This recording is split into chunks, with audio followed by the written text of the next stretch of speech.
and welcome back. My name is Deneen. You can call me D. I'm an astrologer and I teach people the psychology behind marketing. And today we're going to be getting into how we plan astrologically and how we use our charts, okay, the microcosm, to sit here and really get specific with what it is that we want to bring into manifestation and how it is exactly that we do that through our minds or our subconscious.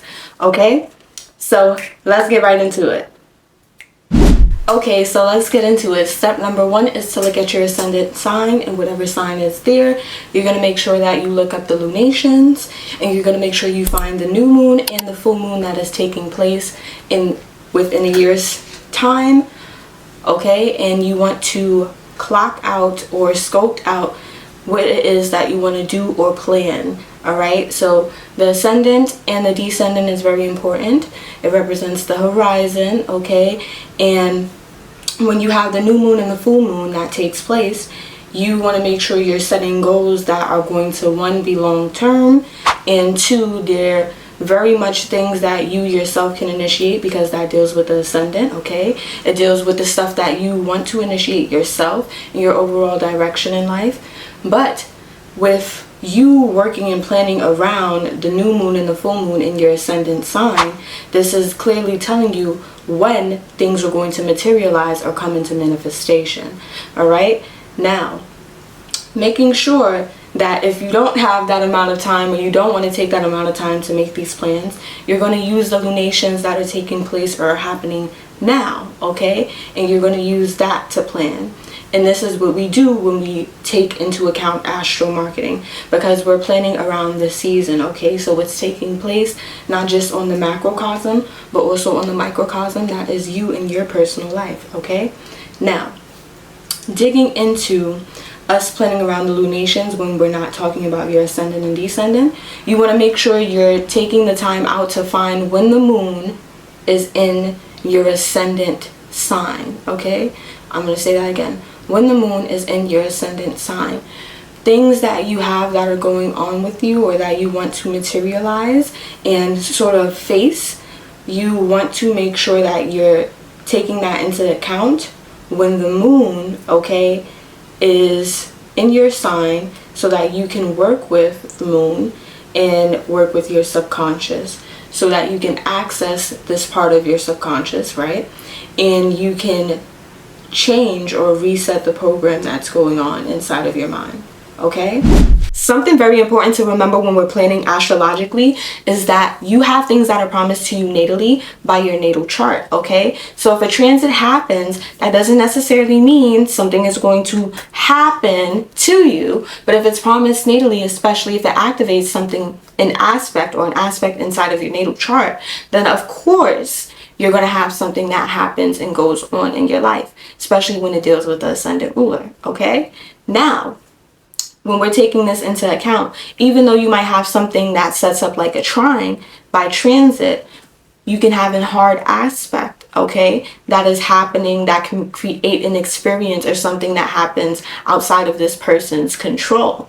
All right, and that can make the season different, or the way that the season unfolds different.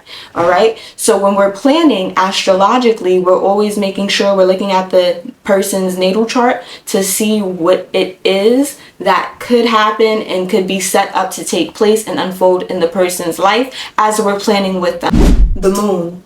The moon is very important to work with, okay, taking it a step further, when it's underneath the horizon in general, okay?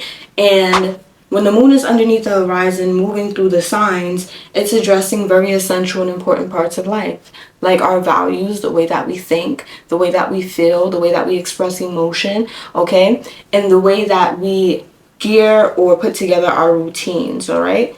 Now, when you're working with the moon underneath the horizon, you want to do this because you addressing those parts, those houses and those signs, okay, is going to get you to reprogram the way that you're looking at, or the way that you materialize things in your life when you do this consciously, okay?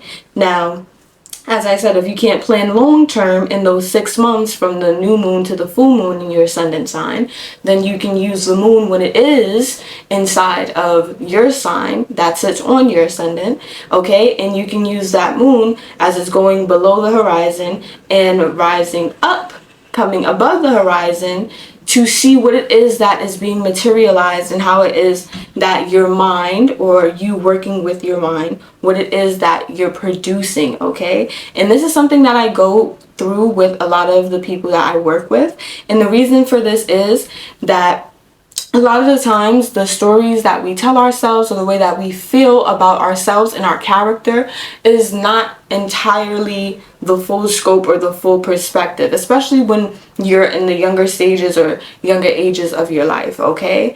And it is very important to take that into account when it comes to telling ourselves what we can or can't have, and the limitations that we can impose on ourselves, that realistically, even though they might feel like limitations and we might experience them as such in our life, it is not indicative of what it is that we will have as a totality of our character, okay?